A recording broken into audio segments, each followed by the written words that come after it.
to see you.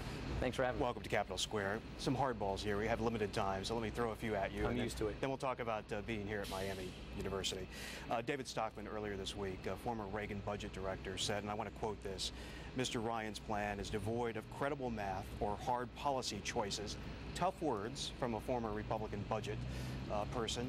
How do you respond to that? Is he wrong? Well, I haven't read his op-ed, and I think David's changed his views over the years. I know him a little bit. We've just had some policy disagreements over the years.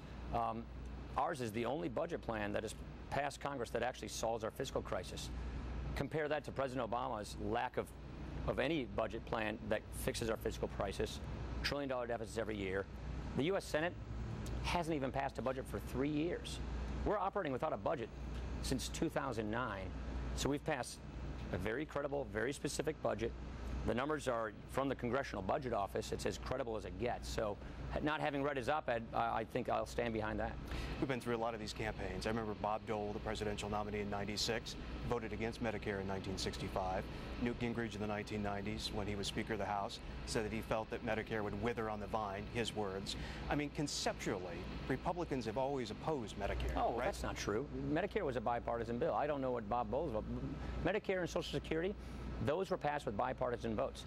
Obamacare, jammed through in a party line vote. It's really clear to understand that we're the ones who are offering solutions to protect and strengthen Medicare. And let's never forget the fact that it's President Obama who raided $716 billion from Medicare to pay for Obamacare. It's President Obama who put these cuts in Medicare to pay for another program, which will lead to fewer services for current seniors. And because of this, I think that's why you hear all this hyper-Medicare rhetoric coming from President Obama, because he is the one who is damaging the program for current seniors, and we are the ones who are proposing solutions that guarantee and protect the benefit for current seniors and save the program for future generations. Are you worried how this is going to play out in places like Florida? I'm excited about this debate. No, not at all. I'm going to be in Florida on Saturday to talk about this. I look forward to this Medicare debate because I know we're going to win this Medicare debate, because once the truth is told, how President Obama rated the program, hurts it for current seniors, and we protect it, I like our odds. Romneycare, the healthcare system in Massachusetts, you've never been a fan. Did you have a discussion with your running mate about that healthcare system in Massachusetts? Well, and obviously the plan in Massachusetts is very different than Obamacare. It's a state experimenting as one of our laboratories of democracy. But Mitt Romney and I are very clear. We share the same vision, which is to repeal Obamacare and replace it with patient-centered healthcare.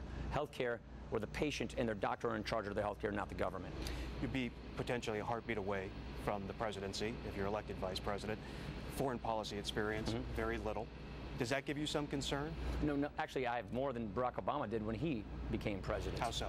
I've been in Congress for a long time. I've voted to send men and women to war. I've attended those funerals for our wounded, our fallen soldiers. I've been to the war zones to hear their perspectives. But more to the point, I share the same vision with Mitt Romney that a strong national defense and a strong economy is key to America's place in the world. That we need to have strong relationships with our allies, and that our enemies know that we are embracing a philosophy of peace through strength. So we share the same vision of foreign policy, and I believe that if we get these things done, stop these irresponsible defense cuts, and I helped author legislation to do that and passed it through the House this year, embrace the peace through strength doctrine, support our allies. That is the key to getting America back in the proper leadership place in the world. Obama campaign already on the air, targeting women voters, contraception, abortion, concerns about the next Supreme Court or appointees to the Supreme Court. How do you reassure women voters that this Romney-Ryan ticket is on their side? I think what you'll see from the Obama campaign throughout the rest of this race is they can't run on their record. It's failure. People are out of jobs. We have a deficit crisis coming, so they're going to try and look at any kind of issue to distract voters' attention from their lack of leadership, from their failure. With respect to women, who is hurting the most in this economy are women. Unemployment rate is high among women. Poverty rate, in deep poverty rate among women, is the highest we've ever measured it. What we're offering are solutions to get people back to work.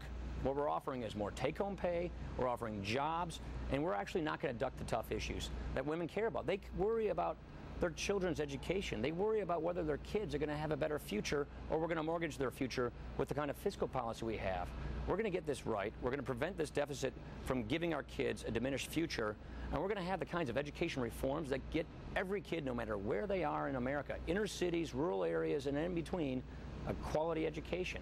That's what I think people are telling me they want to see us tackle. Independents in Ohio, in the end, after all the money and both sides, Republicans and Democrats, independents will make this determination of which way the electoral votes go. Right. So what would you like independents in particular in Ohio to hear from the Romney-Ryan ticket? I mean, what is the overriding thing that you want to get through to them? We're going to stop the philosophy of spending money we don't have. We're going to focus on getting people back to work. We're going to put solutions on the table that have proven to get this economy growing, create opportunity and growth. And we're not going to duck the tough issues. We're going to lead. We're going to take responsibility. We're going to get this country back on the right track, because if we have 4 more years of borrowing, spending, taxing, regulating, we're going to end up like Greece, and we don't want that. What's it like being back in Ohio? This is great. It's exciting. I was here for the bicentennial.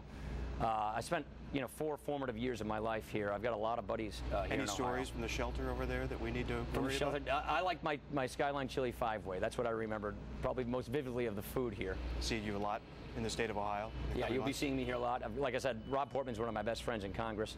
I worked with John Kasich on the Budget Committee. You got a great congressional delegation, and I've got a lot of just personal friends from my days here at Oxford. Congressman, good to meet you. You bet. Nice to meet you. Thank you very much. Thanks. Thank you. Appreciate it.